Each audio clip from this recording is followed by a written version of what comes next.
are those who take steps, and those who make the great leap forward. Those who stay as they are, and those that become more than they ever thought possible. They discover, explore,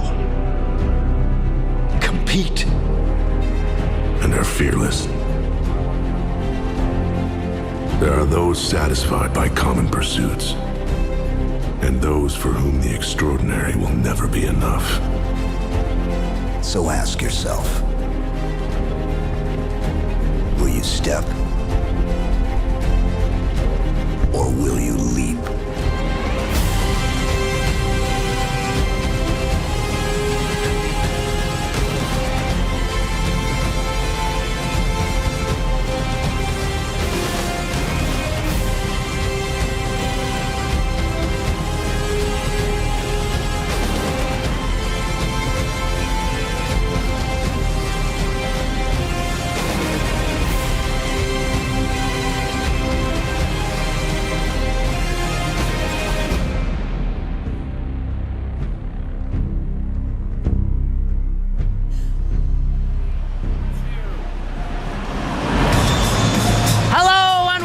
Xbox Daily live at Gamescom. We're in historic and beautiful Cologne, Germany, home of the famous Cologne Cathedral and the biggest video game convention in the world. And today we are bringing you never-before-seen exclusives and breaking Xbox news from deep inside this massive celebration of gaming. And look at this Xbox booth, Larry. Speaking of massive, behind us, everything you see is pretty much the Xbox booth. Nearly 400,000 gamers have descended on the Cologne Exhibition Center.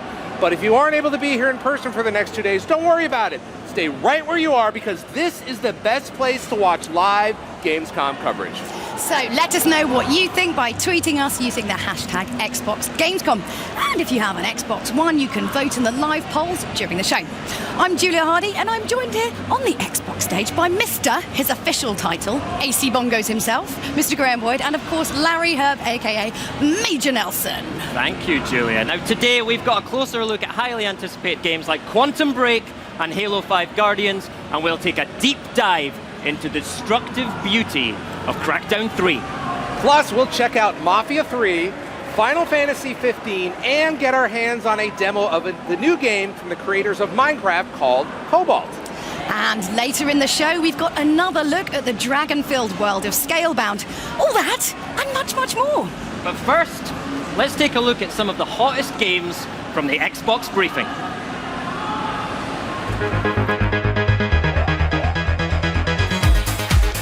Great to be here in Cologne, Germany for Gamescom 2015. Let's take a look at Quantum Break.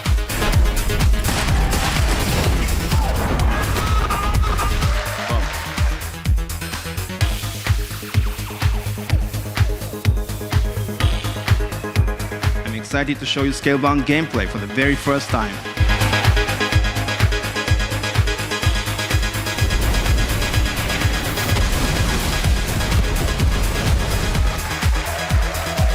Ready for the first ever Halo World Championship.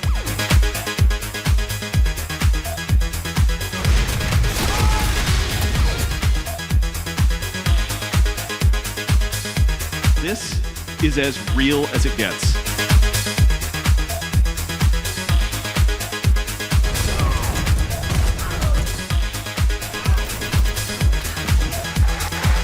This year, we are delivering what we believe is the greatest games lineup in Xbox history.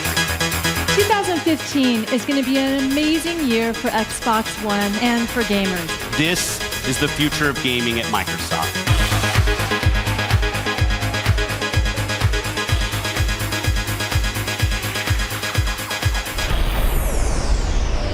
So there you go. I hope you enjoyed our Gamescom briefing. We watched it live yesterday. I mean, for my money, it's the best Gamescom briefing we have ever done. Absolutely fantastic. I have to agree with you. I mean, we came off of E3, which was less than 2 months ago, and here we are dropping the big titles, right? Absolutely. Scalebound gameplay for the very first time, more Quantum Break gameplay, Crackdown 3.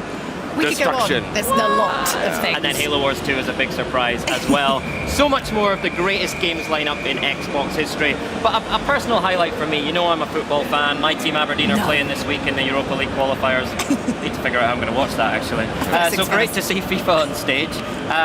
We announced 2 new FIFA bundles at a very special price, so that's great. And then FIFA Ultimate Team Legends. Exclusive to Xbox One, we announced new legends, including Ryan Giggs, George Best. I mean, still no Scottish legends. I mean, EA, I'm not, you know, I'm just saying. Go talk to him about that. Yeah, I'll have a word with them. They're just over there, aren't they? All right, I'll wait until after the show. All right, for me, I got to talk about one of the top requests we've had, which is DVR. Now you're going to be able to record your over-the-air signals on your Xbox One, and you can take your shows with you on your Windows 10 PC. It's unbelievable. That's amazing. A lot of folks have been asking for that at feedback.xbox.com, and of course, the chat pad. I mean, this is just unbelievable. Look at that. Isn't that beautiful? I was such a fan of the original chat pad. Right? So I'm And this one's even better. It's got 2 programmable keys, so you can put a little key in, maybe Xbox record that or screenshot, whatever you want. Excellent. Amazing. And okay, so for me, it has to be Quantum Break. I mean, it's a really interesting concept to start with, obviously having like a TV show and, you know, a game mixed all together. And then they're just like, boom, A-list celebrities like Sean Ashmore, Aidan Gillen, Littlefinger from Game of Thrones, as well as Dominic Monaghan from Lost, you know, Lord of the Rings. Amazing. So, yeah, I'm just, look at me. I'm really excited, genuinely. All right, now let's talk about the close of the show is huge with Halo Wars 2 was arguably the biggest surprise of the Xbox briefing. My Twitter stream blew up when we announced it. Now, it's a sequel to the game that redefined real-time strategy on consoles. But this time around, Creative Assembly, the developers behind the acclaimed Total War series, are on board with 343 Industries. So, in case you missed it in the first time around, let's get another tantalizing glimpse into the future of 2016 with the newest addition to the Halo universe.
Gamescom's Xbox briefing gave us a solid look at the trippy, time-bending gameplay of Quantum Break.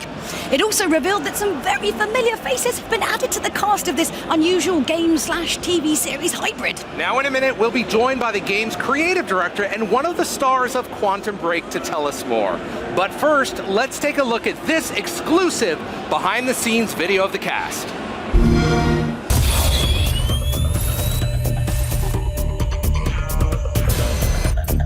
Hey guys, I'm Sean Ashmore, and this is Quantum Break. Quantum Break is an epic story. It's a story about a world in crisis, and it's really a story about destiny. It's exciting as an actor to be a part of a game that has a focus on character and performance. Not only do you do the character preparation and study, you also have to be completely digitally scanned and placed into a video game. Having a virtual body, essentially, is completely foreign sort of technique for me. I think it's pushing my boundaries. Where is he? Where's my brother? Working with the other actors has been really cool. We've just started talking about these relationships. We've just started delving into who these characters are and how they'll interact. The game is going to influence the show and vice versa.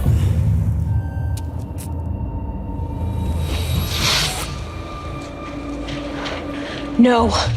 I think it's a really unique way of storytelling that's going to bring the game player deeper into the characters.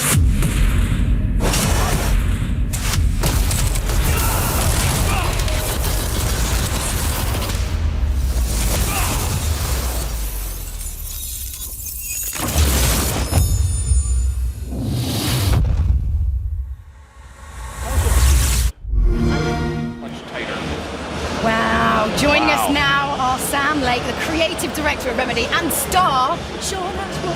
Hi guys. That's gotta be good. Hey, welcome guys. I'm so glad to have you up here in the booth overlooking the show floor. What do you think so far? Amazing. Yeah, everything's big, it's all happening. Have you been to Gamescom before? This is my first time. Okay, now so Sam and I have done it millions of times. I know, you guys are pros at this. I'm just taking it in. It's incredible. The excitement's amazing. The feedback from Quantum Break has been amazing, so it's been a lot of fun. I want to talk to you, Sam, a little about this cast, because you have an incredible cast of characters. Why don't you go through it? I mean, clearly, we got one right here. Let's talk about Sean that. is our hero, Jack Joyce. Yep. Dominic Monaghan, Jack's scientist brother, William. Aidan Gillen is Paul Serene, the main bad guy, and Lance Reddick, Serene's right-hand man, Mr. Hatch, and many other great actors. It is a dream come true. It's hard for me to still believe that it's happening. Let's talk about gameplay. What is the gameplay like? We've seen this, but can you explain it to us? Sure. I mean, it is a Remedy game, so a cinematic, story-driven action game. There are adventure sequences in there.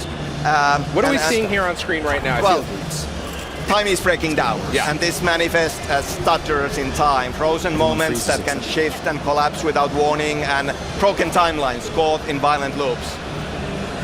Everybody freezes when time stops, but Jack has time powers, so he can function, and the enemy, Monarch Solutions, elite troop, have this experimental chronon technology that allows them to operate there. The player has multiple time powers that they gain as they progress through the game, and as Jack's powers grow. Oh, so Sean, tell us a little bit about your character, because we want to hear more about this, because I mean, obviously the story is kind of told from different perspectives, so we see all the different sides. So what can you tell us about yours? I mean, just ignore what you're not supposed to say, just tell us. No, I can say everything. Yeah, it's fine, no one's listening. Like Sam said, I play a character named Jack Joyce, who's sort of, I guess the hero of the game, and he's the playable character. And really, it's sort of, and we've talked about this a lot, Jack Joyce's origin story. When this time experiment goes wrong, Jack is within the vicinity of this time travel experiment, and so basically is affected by it and gains these time manipulation powers. So, he sort of has these superhero abilities, but he's not a superhero. What I loved about the character is he's an everyday guy that's put into an extraordinary situation. So that was exciting from a gameplay perspective, because he's got all these like superhero abilities, but as an actor, as a character, you get to bring sort of like an everyday reaction to that, and what would it be like to experience this yourself, So very fun, very interesting, and in-depth character. I mean, are there any aside from the fact you probably have to run a lot more lines and make weird grunty sounds, I mean, what are some of the kind of biggest differences between doing a film and doing a game? In a grand scale of things, it's not that different. I mean, I approach the character and the performance as if I was making a film or a television series, and everybody at Remedy, including Sam, was very collaborative about, wanting to bring an in-depth performance and character and story to Quantum Break. The big difference for me was doing motion capture for the first time. Yeah. So being in the spandex suits with like the motion capture. How did it feel? Bizarre. Comfy, kind of nice. You have little white balls all over you. Yeah, markers everywhere. Spandex, superhero. I'm used to the tight leather and X-Men, but the spandex was a little different. So that was the biggest challenge. And honestly, you're in a warehouse essentially with all these cameras. You're not in the actual reality. If you're shooting a film, the props are there. Everything is there for you. So there's a lot of extra imagination that needs to be used. But at the end of the day, you're there with the actors. You can look them in the eye, you talk to them, you're performing as if you're on stage, essentially. So it's not that different from making a film or a television show, really. But just some grunting as well, right? Yeah, well, a lot of like running after being shot, running after being burned, running after falling down. There's a bunch of varieties of like running and climbing and jumping, so it's pretty cool. Sam, I want to talk to you about, there's a TV component and the game component. Tell me how the two work together. Right, so there are different points of view, different perspectives into this one story. And in the game you play Jack. In the show you follow the other side of the story, what's happening in the enemy camp inside Monarch. So, game is about heroes, show is about villains. And how the whole experience is structured, you play through an act of the game, culminates in what we are calling a junction moment, where you actually briefly play the bad guy who has this power to see glimpses of different futures and decide which future comes to be. Cool. So, as the player, you make a choice, and then we unlock an episode of the show, which is more or less, network television length without commercials, 22 minutes. We have shot a lot of alternate content, so it's your version based on your choice. Watch through, and then go to the beginning of the next act of the game. Great. Sam, Sean, thanks, guys. Thank you. Thank you so Thank much. you. Yeah, so last night, my partner in crime, this man right here, Larry, went to a top secret Mafia 3 event to bring us the latest on this gritty open world shooter. And by kind of top secret event, what I actually mean is a special preview and a game with a retro party complete with jazz band and cigars, which I know you love. But what's even more impressive than creating the New Orleans kind of nightclub in the middle of Cologne is the way that the kind of Mafia franchise is reinventing itself with a 1960s setting.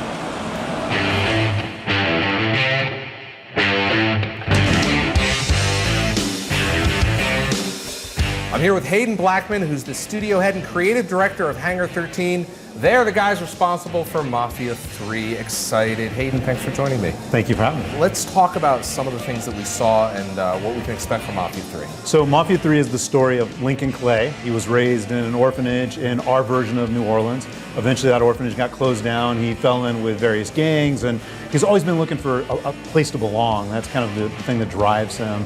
All that spilled blood, you know what it breeds? Loyalty. When the game opens, it's 1968. Lincoln has returned from Vietnam, and he gets embroiled with the black mob. They're betrayed by the Italian mob, and he starts waging war against the Italians. Mafia 2 is a fairly linear story in an open world. Tell me what you guys have done in Mafia 3 to kind of crack that open. Right, so we really didn't want to turn our back on what we felt made Mafia 2 great, which is that sense of time and place and a very strong narrative. We use the narrative as kind of tent poles throughout the game. It pulls you through the entire experience, but these kind of story-driven missions happen at kind of key beats, and in between that, the player has the freedom to do all sorts of things: attack the mob in various different ways, actually undertake multiple missions at once, build up their family in whatever way they see fit, participate in open-world activities like races or rum running and those types of things. I noticed in some of the combat we saw that was context-sensitive based on the weapon you had. That's really interesting. Tell me more about that. Yeah, so we have a melee system that really is meant to be kind of a payoff. In some cases, your panic button, you come around a corner and there's a guy there, or you've run out of ammo, and it really is about the big payoff. So we've tried to create, these what we call takedowns that match up what weapon you have and the enemy that you're up against and what weapon they have, so that it feels very organic as it's happening, and they're very dramatic. You talked a little bit about it being in the late 60s. What are some of the things that your team has done to capture that? So the game is set in 1968, and we were very specific about that year because it is such a turbulent year in American history, maybe one of the most turbulent years on record. And we chose that because of that, because you have the backdrop of Vietnam, you have the civil rights movement in full swing, you have a bunch of other social movements that are all kind of coming together. There's obviously a lot of high-profile assassinations, and the other thing that was really important, it was the time when the American mafia, the mob, started to be exposed for the thing that, it was this criminal organization, right? It wasn't just kind of an old boys club or a social club. We're able to really focus on a hard-boiled crime story. It's not romanticized at all, and it really fits well with the time period. The other big part of what we saw was the music. What fantastic music. That really captures the essence of the late 60s, obviously, because with this amazing music. That has been one of the most exciting parts about working on this game, is going in there and looking at the library of late 60s music in particular. You had this collision of kind of what we would call maybe oldies and then kind of the new rock, and you still have, because it's New Orleans, you have jazz and you still have big band, and it's just this great fusion of all different types of music. Fantastic. Hayden, thanks so much for the first look at Mafia 3. Thanks. You all know what I'm willing to do for my family.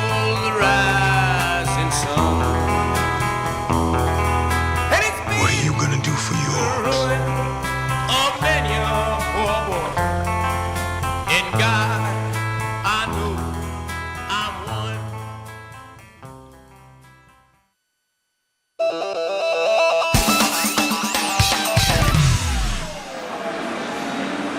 Everybody, we are back and ready to bring you yet another exclusive. Now, at the Xbox briefing, Crackdown 3 raised the bar on destructible environments by reducing entire buildings to rubble.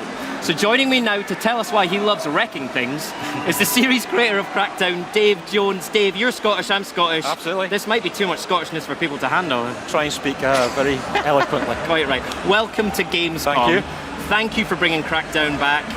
It's a massive fan favourite. You know, so what are you bringing to Crackdown 3 that's new to the series?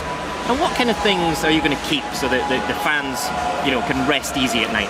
Yeah, well, we look carefully at what the fans over the years have been saying was their favourite things about Crackdown. So, you know, agility orb's probably the #1 thing, right? So we've got a massive brand new city, so it's a whole new set of agility orbs to collect. So they're absolutely coming back. We've got transforming vehicles. So transforming vehicles were a huge hit as well. Everybody loved those. So I'm really excited that we're designing a whole new, you know, transforming vehicle for players to really, really enjoy. Yeah. And a whole new gang, a whole new set of gang characters to learn. You know, characters you're going to love to hate. And a deeper story behind the gang this time as well. So great. Lots of good stuff. If you can send me an email with all the orb locations, that'd be great. So I'll give you my email afterwards. The destruction that we've seen looks absolutely ridiculous. How are you using the clouds to facilitate that destruction? Well, there's one thing you can never give developers enough of, okay, and that's processing power and memory. Yeah. So like we just love that stuff, and the more of it we can get, the better of it. So for the first time, we were able to tap into the Microsoft Cloud and kind of augment what's in your Xbox One with more, you know, more processing power, more memory, and that just let us do things up until now we haven't been able to do in gaming. Yeah. So fully destructible in 100% destructible environments, which really changed gaming. And the destruction looks amazing, but it also has a massive impact on gameplay as well. Give us some examples of how you can use that destruction to your advantage. Oh, I'm starting to use it in many ways, you know. So it's just cool things like, because everything's destructible, we've had to make it so you can go into every single building, because every single building has to have an interior. Because we can't stop players, you know, just blasting a hole in any building, going through that hole, and then blasting up in the roof, and then jumping up 4 floors, carving a little hole, and then shooting their friends through that little hole. We have no idea where they are in this whole building, you know. So it's kind of crazy things like that, which you've just never been able to do before. And this is the first time you've shown off gameplay of Crackdown 3 here at Gamescom. In fact, you showed it off to our fans at the FanFest event last night. Yep. How exciting has it been for you to show it to real gamers and get those responses? It's been brilliant. So we had a tremendous reception. Once again, because I think, you know, just showing things like for the first time ever, you know, we had a massive skyscraper in a classic Crackdown style. It was like, let's plant loads of explosives at the bottom, you know, explosive barrels, set them all off, and then the whole thing, the whole skyscraper was like, you know, comes crashing down. We got a huge cheer when that happened, so it's been great. And you showed off playing with a couple of friends as well. You know, that's classic Crackdown style co-op gameplay. What does the destruction add to multiplayer?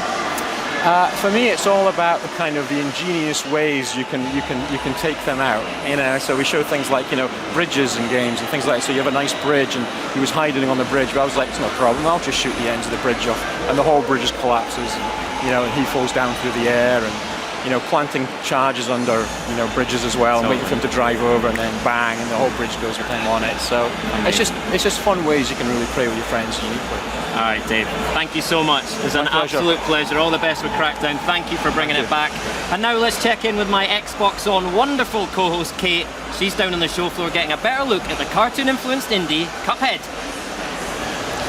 Thanks guys, I'm here checking out the Idea Xbox titles. Idea Xbox is of course Xbox's way of supporting and helping indie developers so they can publish things like this, Cuphead, which is a 1930s animation style game which involves platforming, shooting and killing bosses. It's a really good game, but all of these ones are just as good, and at the Xbox showcase I got to play a couple of them. We had We Happy Few, Super Hot and The Flame in the Flood, but I'm off to play a couple of the ones I haven't played yet, so back to you guys.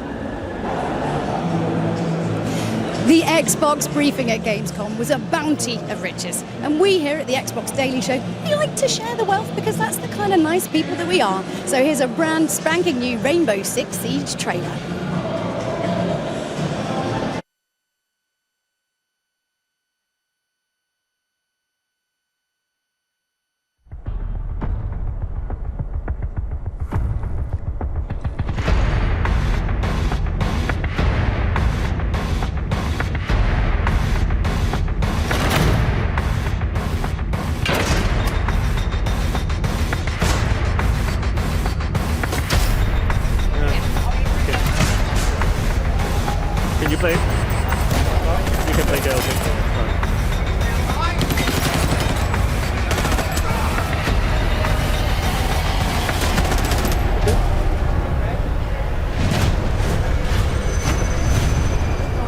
felt like...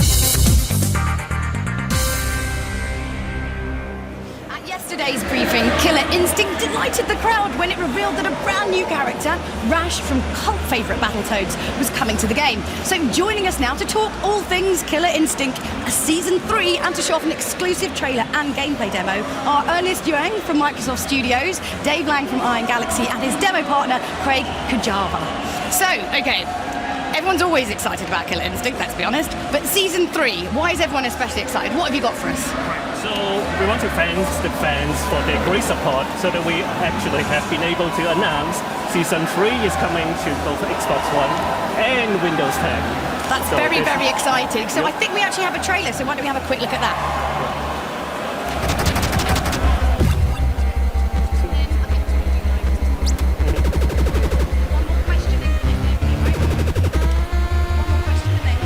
Yes, one more question then game. So you can go ahead and set it up.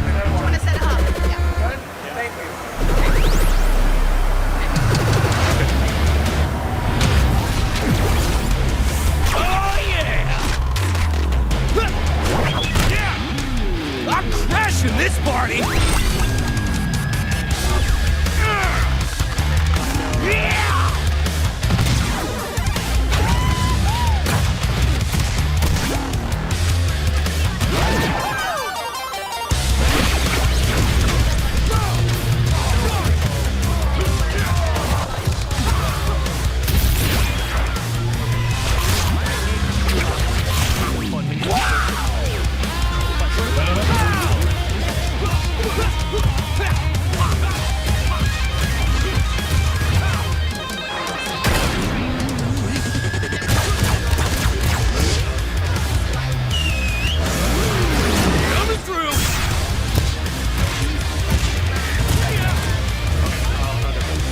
Cameos are killing me.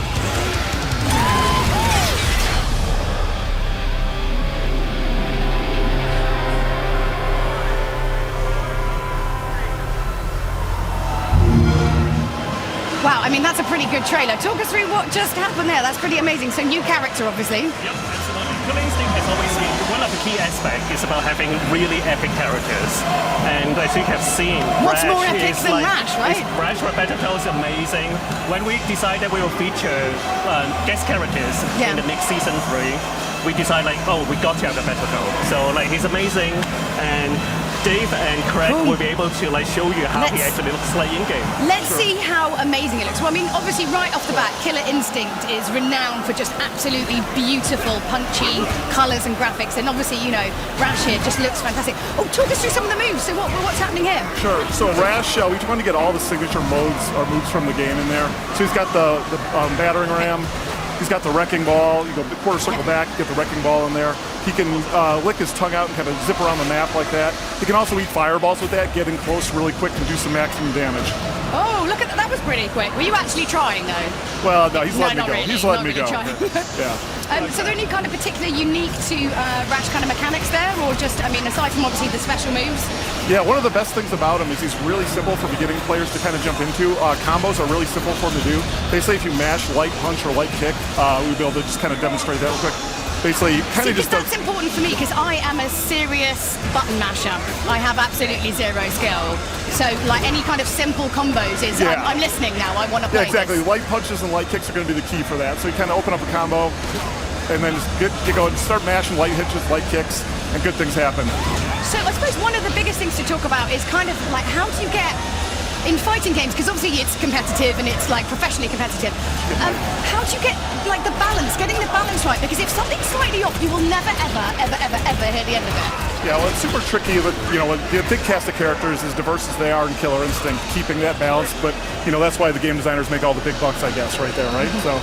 I mean, what was it like working with Rare? You know, a company that's had like a huge, over 30-year history. Yeah, really nice to work with. They have been helping us to make sure Battletoads is as authentic as possible. So really want to thank all the guys at Rare, really help us bring Battletoads to life. Like beautiful, amazing. So, well, thank you so much, you guys. Thank you so much for the demo. So, when the folks behind Minecraft come up with, well, let's be honest, anything, you better believe that the world pays attention. Earlier today, I got the chance to visit the masterminds at Mojang and learn a little bit more about Cobalt for the Xbox One. Let's take a look. Well, here I am on the Cobalt stand with Daniel and Pontus from Oxide Studios. Now, guys, Cobalt, everyone's been very, very excited about this game. Let's just go back to the start, though. How did it all begin? So, Cobalt started out as a project, a fun hobby project that me and Daniel and Jens Bergensten worked on at Daniel's house. And we needed a project to work on, and there was this game that Daniel made about 14 years ago, I think, called Blueface, and it was a really fun platformer, so we thought we'd start with that and scale that up, and that's how Cobalt started. Yeah, so, I mean, obviously one of the big things about Cobalt is the multiplayer, so kind of talk us through, what is the multiplayer experience? And if guys are going to buy this game, what's going to happen? You're going to be thrown into a ring, I guess, with friends, where everything that happens is going to be slow down and very what would you say? Visceral. It's a good word. Crazy is another word? Well, crazy, but strategic as well. It's going to be action and strategy in a platform action thing couch. There's a lot going on, I think, is to take away from this. So, of course, with the multiplayer, it's not, it's not just, it's not just online. It's also you can kind of sit around with your friends. How important was it to you to have that kind of local co-op? Well, it started out as a local multiplayer. Actually, from the very beginning, we had a single-player game, but then we were nominated in IGF at GDC, and during that time, Daniel actually overnight developed the local multiplayer, and it was so much fun because you're sitting in the couch. As you can see, when you watch the game, it's really crazy and it's hectic, but you have the slowdown element to sort of breathe and take in what's happening. So it's really fun to sit in a couch together and hear each other scream and just having fun together. So that's what it was made for, basically. Yeah. I mean, I think it's important when you sit with your friends to kind of mess up their game a little bit, just kind of ruin it, right? Yeah. So there's some kind of weird elements to your game. I mean, so space hamsters, you can ride wasps. There was rampant consumerism as well, I remember. How did you decide what you're going to put in the game? Well, it's been such a long project that we've had time to add basically everything that we could ever think of. So now, towards the end, we've sort of just wrapped everything together. So it's basically just our weird thoughts for the last years that's now like ready and packaged and feels good together. So I don't really know why we decided to add things. I think I had a hamster when I was small, so that makes sense. Like, of course we should have big, angry space hamsters. And what was the other thing you said? Sorry? What was another thing you said? Rideable wasps. Oh yeah, the wasps, yeah. Maybe summers drinking soda pop and wasps. They are really annoying. Yeah, they are. So why not have radioactive giant wasps?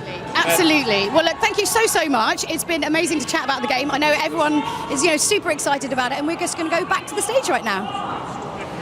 All right, thank you, Julia. Now, we've got some serious business to attend to. Yesterday's Xbox briefing had crossplay, Halo Wars 2, and a DVR for the Xbox One, and you at home had plenty to say about it when you tweeted using the hashtag #XboxGamescom. Now we're sitting down with Xbox head honcho Phil Spencer to follow up and answer some of your burning questions. Are you ready for these, Phil? What exactly is a honcho? Well, you are the epitome of a head honcho.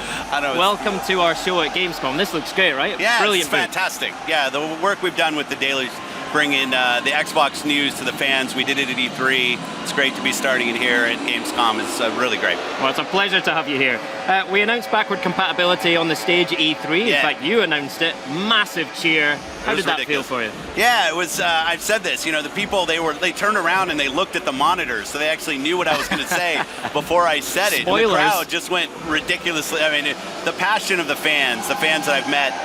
Starting at E3 this summer, I was at Minecon, I was in China Joy last week, here at Gamescom. I mean, our Xbox fans, I think, are the best, and they've just really raised the energy of everything that we do. You've done so much traveling, you are in all the time zones at once. But yeah, speaking of backward compatibility, 3 million votes cast by our community for the titles they want to see on Xbox One. That's a great way to connect with our fans, right? It is, and you also saw on stage the third-party publisher support that we're giving, and we look right at that list that people are voting up on what games they want to see in back compat, and make sure we go into the publishers and getting their support. And the support we've seen from the third-party publishers has been really great, really great. So November's the launch of Back Compat. We'll have hundreds of games there and bring in hundreds and more. So it'll be, it's really nice. All right. We talked about Windows 10 a lot in the briefing yesterday. Tell us about Windows 10 and why that's important to Xbox gamers. Well, first, we had the launch of Windows 10 last week, and we had 14 million people right out of the gate upgrading. The numbers just continue to fly, and really great response from gamers around the features in Windows 10. For us as the Xbox group, we look at gaming on Windows and gaming on console. We know our customers play games on both places, and we want to make sure that we're putting the right games in front of people, working on things like DirectX 12 and Xbox Live across both platforms, really connecting the community of gamers so they can play the games they want to play with the people they want to play with wherever they are. Now, we're at Gamescom. One of the reasons I love this show is that it's a gamer's show, right? Absolutely. 400,000 fans coming through the doors this weekend. It's crazy, isn't it? And it gives us a chance to speak directly to our fans. We did a lot of that yesterday. Yeah. What did that mean to you? Yeah, the fans are why we do what we do. I've been in this job for a little over a year now, and definitely the direct feedback either through Twitter, through events like this, just getting on Xbox Live and playing games with people has been instrumental in the way that we drive what we're doing with Xbox. We know that gamers want to play games. They're some of the most passionate people on the planet about their art form that they love. And us staying connected with the gamers is critical to our success with Xbox. It's really foundational to everything that we do. And I appreciate all the feedback they give. Yesterday it was pouring down rain here in Cologne, and I went out and spent time with the people in line to get into our briefing. And they just are happy and tell you what they think. It's really one of the best parts about this job. All right, so all this summer we've been showing what we believe is the greatest games lineup in the history of Xbox. The games that we've got coming up. This is a tough one. You're going to make me pick a game? I'm going to make you pick a game. Pick your favorite child. Which game are you most excited about in the lineup that we've got coming? Well, if I look historically at the games that I play a lot, Forza Motorsport will be right at the top of the list in terms of, I love racing games. That's what I'm playing a lot of right now, and it's a lot of fun. And watching, they've added weather, so now we've got water puddles, and I was running Nürburgring actually in the rain in my press room today. Incredibly technical, and it's just really great to see Turn 10 and what they've been able to deliver. But I'm with you. I think the lineup of games we have this year is really incredible. The studio have stepped up. Halo 5, I thought looked and another game I'm playing a lot of right now. Looks great. Fable's coming, gigantic coming. Rise of the Tomb Raider. The demo that they have of Rise of the Tomb Raider here behind closed doors is fantastic. It's a really strong lineup. And we started to show more of our 2016 games, and the response from gamers has been really fantastic. It must have been a thrill for you as a Halo Wars fan to reveal Halo Wars 2 as a surprise at the end yesterday. It was. Having Bonnie come out, I love that Bonnie opened our E3 show. She was the first person that people saw on our stage. She was the last person people saw on our stage here at Gamescom. And Bonnie's been somebody I've worked with for a long time. But Halo Wars, a franchise, I love the first version of the game. And now, when you think about a genre that can exist on console and on Windows, and all the opportunity that we have there, and we found a great partner in Creative Assembly with a long history in creating great real-time strategy games. It was the perfect opportunity for us. So when we saw that, jump and another 2016 game coming on top of the games that we've already announced. Right. Phil, I'm going to let you go. I know you're a busy man, and I want to give you a chance to get ready for our boat party tonight, because I want you on that boat party. Thank That's you right. so much. All right, let's check in with my fellow Xbox On hosts, Benny and Kate, who have hit the show floor to check out the gorgeous indie Gigantic. Thanks, guys. We are here at the Gigantic booth, and I have to say, it looks amazing. Yeah, we've been having a little play, and it's tons of fun, but one of my favorite features about it is that it's got Windows 10 setups and Xbox One setups, because the game's got crossplay. It's tons of fun. I've just been really enjoying it. And if you don't already know what Gigantic is, it is a MOBA, but it's not one of those with all the numbers and the charts and the tables. It's actually accessible, and it looks really good.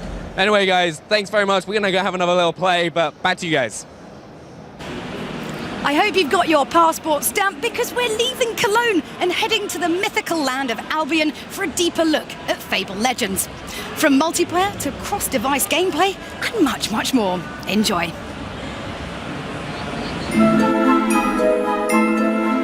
We've got an Albion which is a little bit different from the ones we've seen previously.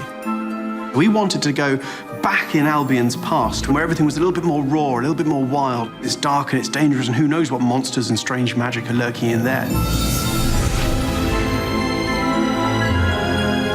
Albion is not just a sunny, sort of forest-filled area with beautiful roses. There's also darker parts to it, and so our characters reflect those darker parts. Born a stranger, die a stranger. You're not sure whether they're good or bad. Each character has their own sort of unique quirks. We're building heroes that play very much like a first-person shooter. Ranged heroes, we're building kind of more traditional RPG heroes. Then we're building magic heroes. And that mixture just gives a lot of variety to different types of players. Who's ready for a little sword play? We're roughly 50-50 split on men and women in the game. We want to let you play with the character that you're going to love. So depending on what heroes you bring, what combinations of heroes you bring, you're getting a really new experience. 4 heroes stand. Their fate awaits. You're a team, you know, the 4 of you against the villain. Beware, villains! We have come for you! You join a team, a cooperative group of heroes that goes out into the world, out on adventures. How about you and me play heroes and villains? So it is vitally important that you're working together. When you're talking on a headset with your friends or even people you haven't met before, you can let each other know your strategies of, hey, I'm gonna call down this ice hailstorm over here. And the next guy's like, okay, great, I'll load my explosive shots and we'll take out all the enemies together. You'll be wading your way through wave after wave of red caps whilst being bombarded by artillery red caps. And you're thinking, it can't get worse than this. And then suddenly an ogre will start ponderously moving through. We've got a whole cast of heroes, but if you want to be really evil, the villain is the big new thing in Fable Legends. You literally have another perspective. You're looking down on the world from above, commanding kind of armies of creatures, setting up traps for heroes. It's essentially trolling. You're trolling the heroes. Trolling people, yeah. And it's excellent. Yeah. That is where your fun lies, because it's the combination of ambushes and tricks and devious stratagems that you use to defeat the heroes. Once people get into it, they learn how to play villain.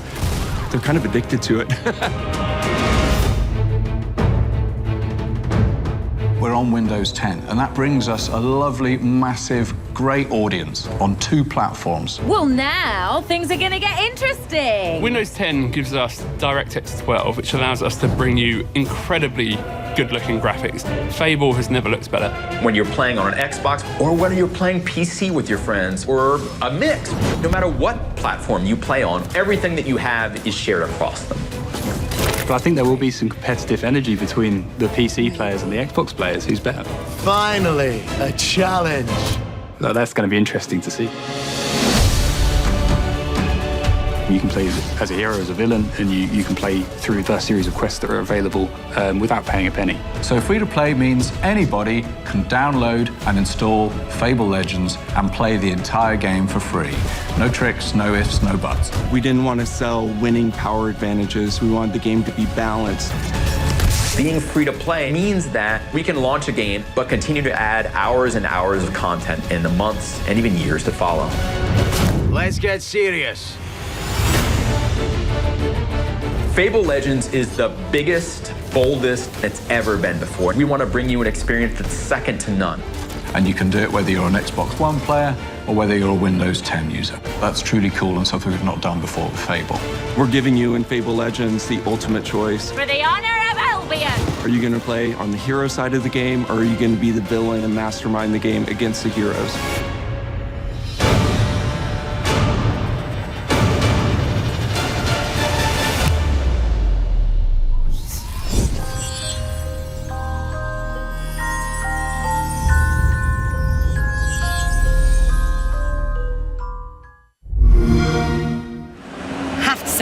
Do love a bit of Fable. Who doesn't, right? There's something wrong with you, frankly. Can you kick chickens in the game? That's all I know, want to that's know all I need in life, frankly. Look, it's going to be an amazing year for indie developers on the Xbox One, and our next guest is one of the most beloved indie devs around. He's the creator of Maniac Mansion, and that's right, Monkey Island, and now he's here with his newest Kickstarter game, Thimbleweed Park. Please welcome to the show the legendary Ron Gilbert. I feel like Ron, a nice to small see round. you. Thanks. Great to be here. Thanks for joining us. Absolutely amazing. So, you said that basically the aim of this game was to make a game from 1987. Why specifically that year? Well, 1987 was when Maniac Mansion came out. And that was really the first adventure game that I ever designed. And it's very kind of memorable to me. And I think, Gary Winnick and I, who did the original game, I think we wanted to relive the nostalgia of making that game. So it's really as much about us reliving the nostalgia as it is giving that to the fans. Ron, can you outline the plot of the game for us? What can we expect? Yeah, it's about this body that's found in a river in a very small town, and these two federal agents are called in to investigate. But the whole murder in the body is just the tip of the iceberg in terms of the weirdness that's going on in this town. So, one of the things which obviously really struck me was you haven't completely reversioned it and made it really up to date. You've kept the old school LucasArts word prompts at the bottom. I love it. I mean, what was your decision to do that? I love that whole verb interface, and then that was another thing that Gary and I really pioneered with Maniac Mansion. And I felt if we're going to do a proper point-and-click adventure game, we have to have those verbs. That is what it is all about, is those verbs and that inventory. Yeah, absolutely. Ron, previously your games, Monkey Island and Maniac Mansion, a lot of humor. What can we expect here? Is it going to the same type of humor, which we all love? Yeah, there's going to be a lot of humor. I don't know that I could do anything that wasn't humorous. Right. I mean, even if I started with something serious, I would eventually just turn it into a big joke. So it's definitely going to be funny. When you're doing the games, do you still laugh at some of the jokes, even though you've probably heard them 5 times, 10 times, 100 times? It's the jokes that you keep laughing at yourself over and over. Yeah. Those are the ones to be scared of. Right. Because those are the ones that no one else is going to laugh at. Right. I've often found that doing funny stuff that I think isn't funny ends up being the things that everybody thinks is really funny. Yeah. So you just never know. You put as much funny stuff as you can into the game. Some of it will work and some of it won't. There's a tremendous drive and interest in this game. You had a great Kickstarter. Tell us about that experience. It's kind of this new thing for game developers. Yeah, Kickstarter's great, because you can go right to the fans with the game, and you really can get them involved in the whole process and making the game. We did a thing on the dev blog just last week where we had an occult bookstore and we needed a whole bunch of books, and so I just put on the blog, hey, I need names for these weird occult books. We had over 3,000 book names submitted, and I think it's great because people feel involved, and a little piece of something that they did is going to end up in the game. And they're going to go to the bookstore in the game and they're going to go look through every single book for all that. 3,000 books, right? That's 2 hours of gameplay right there. Yeah. So, I mean, is there a playable, can people play anything actually here at Gamescom at all? No, it's not playable yet. Not it's playable yet. coming out in July 2016, so we probably won't have playable until January or so. Yeah. I mean, I think the most important question, if not the question, we were talking backstage about this. Gamescom, let's be honest, is what exactly does happen if you use a balloon with a corpse? That's what you left us with on the trailer. No spoilers. I'm not going to give any spoilers. Oh, what? Oh, come on. Well, thank you. We're going to just have to play the game, obviously. So thank you so much, Ron. Thanks, Ron. You know what's been kind of missing on today's show, I'll have to say, which is, you're not going to guess. It's a grim dystopian future. It's all been a bit too upbeat. Yeah. So, well, good news, everybody. We've got one for you. A little bit of dystopia. Here's the new trailer for Homefront: The Revolution. I'm so sorry. Please welcome a shining example of the new America on the horizon. Who'd like to say a few words of gratitude?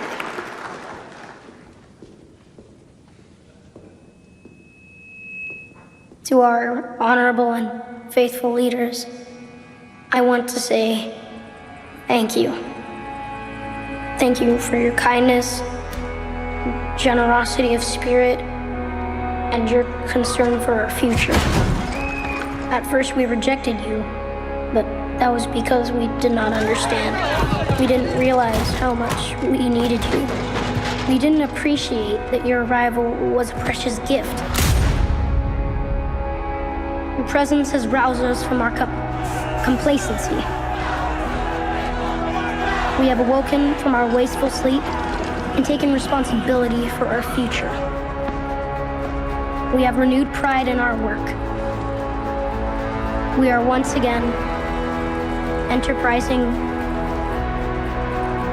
resourceful, and cooperative. Thanks to you, We have rediscovered who we are. And there's no turning back to our apathetic and misguided ways. A new day has dawned, and a brighter future beckons. And for this, we say, thank you.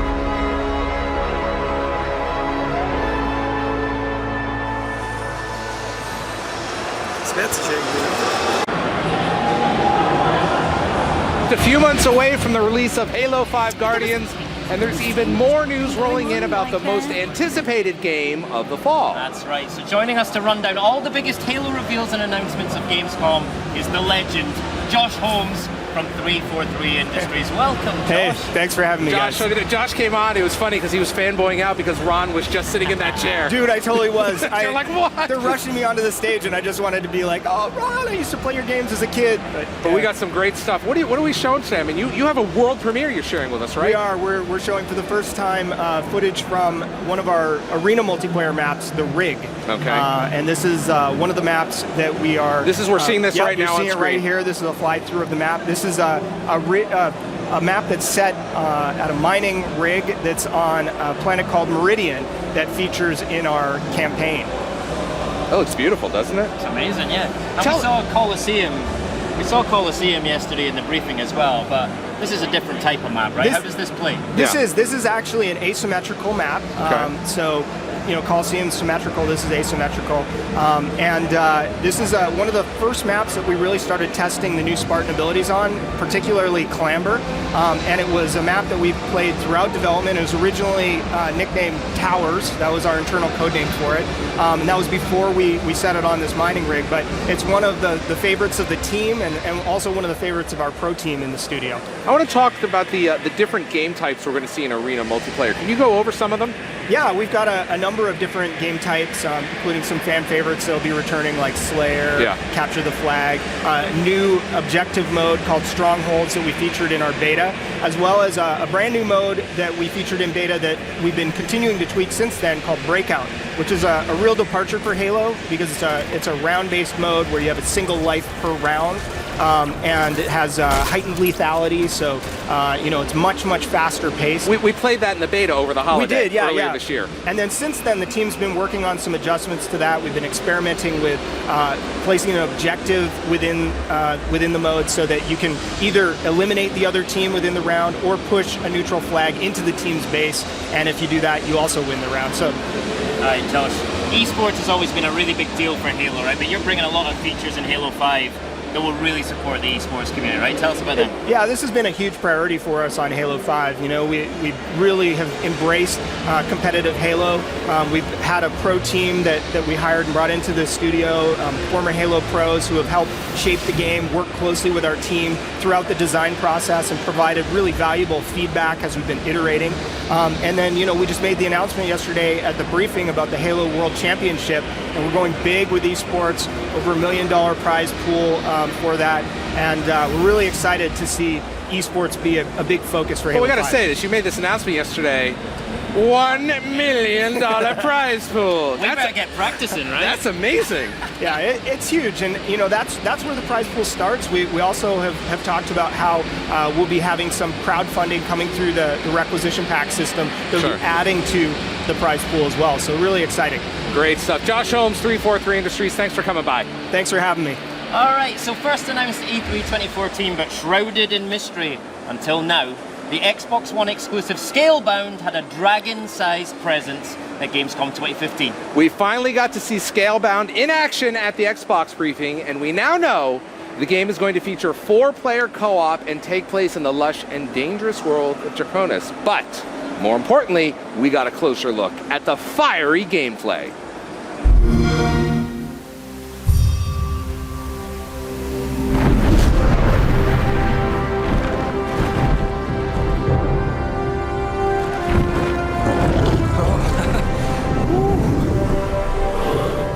It's almost time to rejoin the main unit. That's right. The carrier ship will arrive in about an hour. Good. Huh?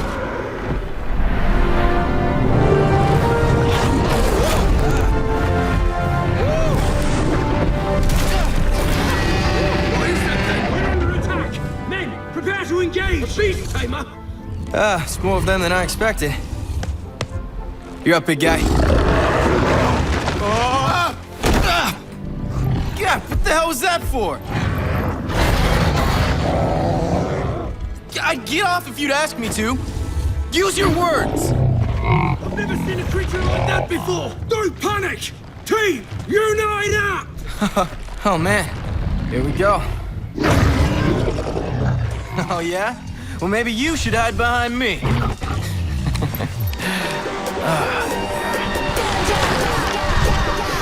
All right, let's go.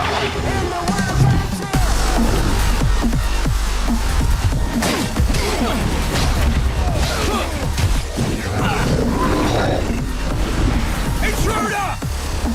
Over there! Wreck it!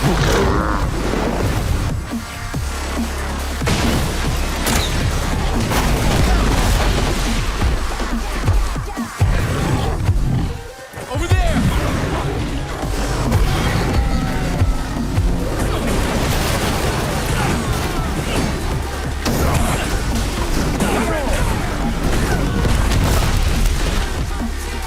Nicely done!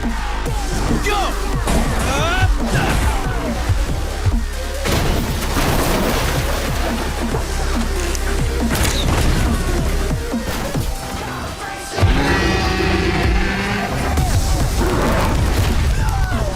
All right.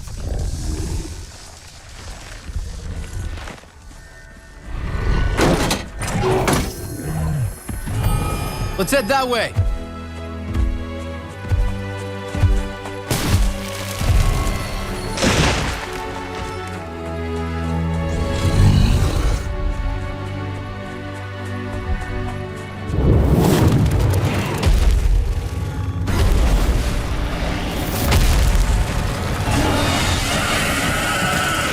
Mantis, must have heard you thrashing around.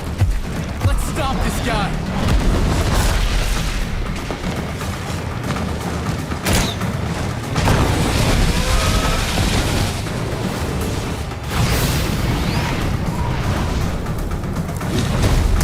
Look out!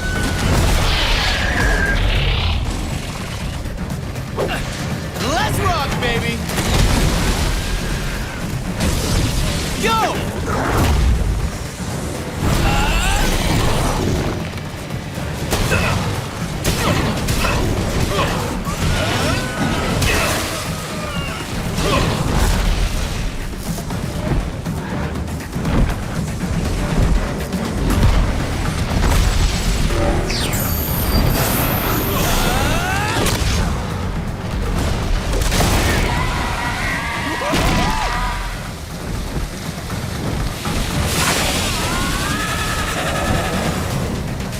Let's mess him up!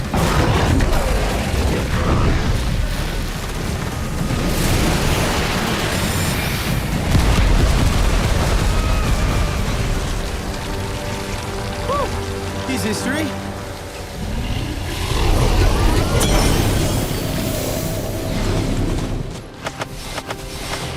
Come on, let's get out of here before any of his friends show up.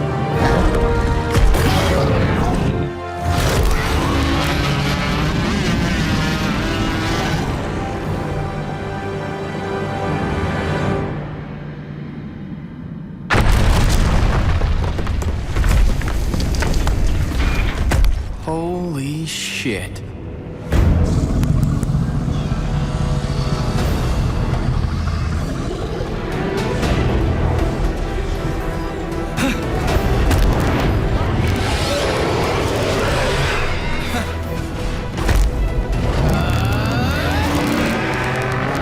Hardly seems like a fair fight. Just one of you against all of us. Let's go, big guy!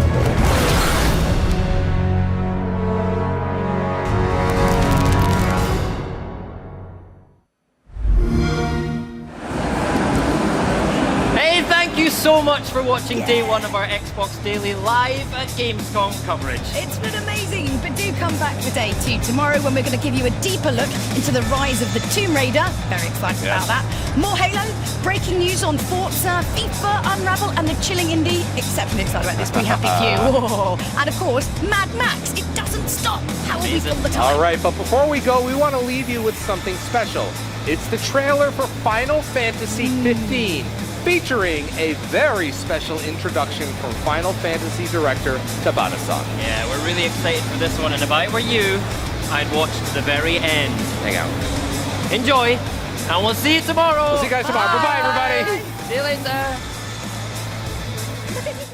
皆さんこんにちは。ファイナルファンタジー15ディレクターの田畑です。これから皆さんにご覧になっていただくのはファイナルファンタジー15のストーリーに特化したインゲームのティザートレーラーです。注目していただきたいのはそのトレーラーの中で描かれる父親と子供の絆、そしてその表現です。きっとその人間の内面描写の水準に満足していただけるのではないかと思います。でこの情報を皮切りにこれから改めて FF15 の情報を製品版の発売に向けて出していくことになりますので、どうぞ今後のファイナルファンタジー15にもご期待ください。 FF ファンの方々はもちろん、これまで FF に興味のなかった方にもきっと何か心動かされるものが生まれるトレーラーになっていると思いますので、楽しんでください。よろしくお願いします。